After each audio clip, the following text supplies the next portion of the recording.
A while back I did something, and it paid off. I signed up for the American Family Association Action Alerts, and they're pretty hilarious. Today, for instance, I got this email.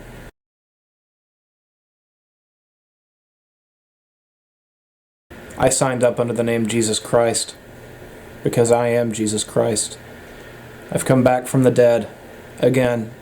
This time I did not come back to save you from your sins. I've changed my views on sin. You guys can sin all you want. I'm here now to lead the rebellion against the politically correct activists on the internet known as social justice warriors. If you want to donate to my church, go down to the description. Anyway, they're trying to stop California from becoming the 4th suicide state. This isn't even really suicide, it's more like euthanasia. It says they're promoting suicide as a good thing. No, they're not doing that any more than they're promoting terminal illness as a good thing. They're simply allowing people who are going to die anyway the means not to suffer any longer than they have to. It says suicide is now the second leading cause of death for young people ages 15 to 34, right behind marijuana overdose. To be fair, there are a lot of people who should kill themselves, but that's a topic for another time. We're talking about terminally ill people who are going to die in a couple of weeks anyway, so they're just letting them die and release their bowels with a little bit of dignity. I completely support them becoming an assisted suicide state. Now, I think they should probably send in a psychiatrist or something just to make sure that nobody's pressuring them to do it. Maybe somebody who stands to inherit a lot of money or something. It's not like this is some kind of big conspiracy or something. What does the medical industry have to gain? They make more money off of keeping people alive than letting them die. Something else they keep sending, an anti-Christian bigotry map. It's pretty interesting. You click on it and it shows all the places where the Christians are being oppressed.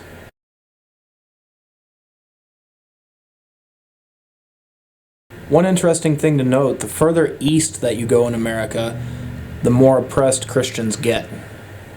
Here, take a look at the legend for the map.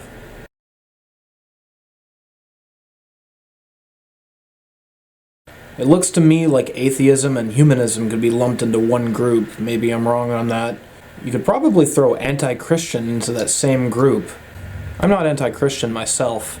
I think they should stay out of the government and out of people's lives. But that's just common sense. If I was a Christian, I would still believe that. Almost every email that they send has something to do with the gays or Planned Parenthood. Which was why I was a little bit surprised when I saw this one, talking about the Hilton hotels taking pornography pay-per-view out of their rooms.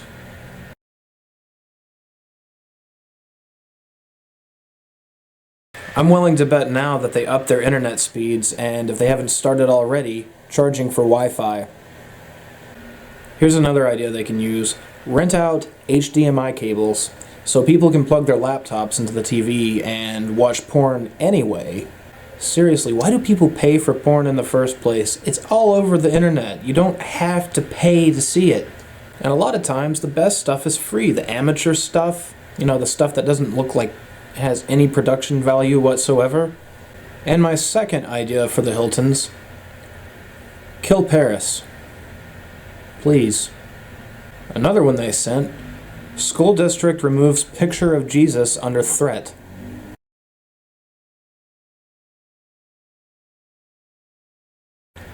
Well, if it was a public school, they should take it down.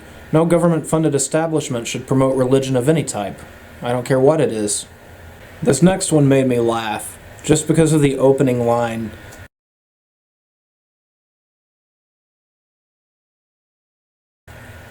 It's no secret that our nation's public universities want to transform American young people into a bunch of hypersensitive, intellectually neutered cream puffs. Well, I can't really argue with that. A lot of campuses these days are teaching the Tumblr curriculum. Really, if universities want to teach anything about politics at all, they should just teach the mechanics of it. Not take one side or the other. Because a lot of times these professors, they start imposing their views on the students, and that's not a good thing. The students should decide for themselves. There are a lot of things that the colleges are doing wrong, though. I personally don't think they should have sports programs, and if they do, the students who are not interested should not have to pay the part of the tuition that goes to those programs. For that matter, in public schools, they should also take away the sports programs and replace it with pre-law or something like that. Why should we be expected to follow the law if we don't understand how it works?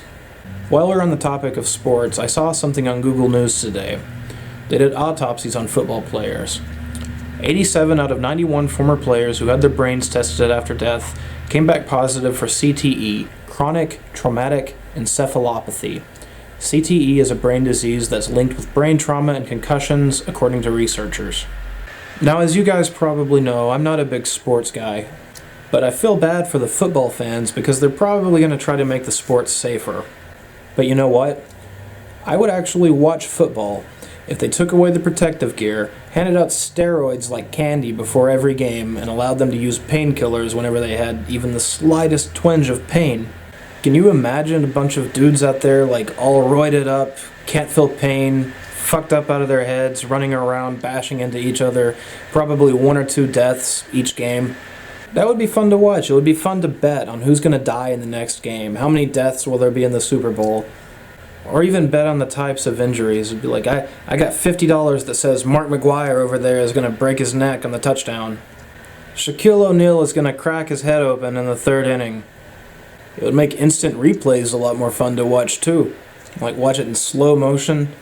And for people who enjoy the game itself, it would become all the more enjoyable because people would train their whole lives to play football, and only the best of the best would survive. And they'd gain experience, and as it went on, it would just become more and more of a blood sport. You'd have more skillful players out there. It would be survival of the fittest until only the fittest were left.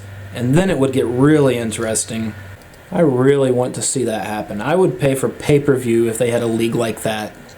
Anyway, that's all for today. If you like my shit, please subscribe, give me a thumbs up, help promote the channel, share this video. Adios.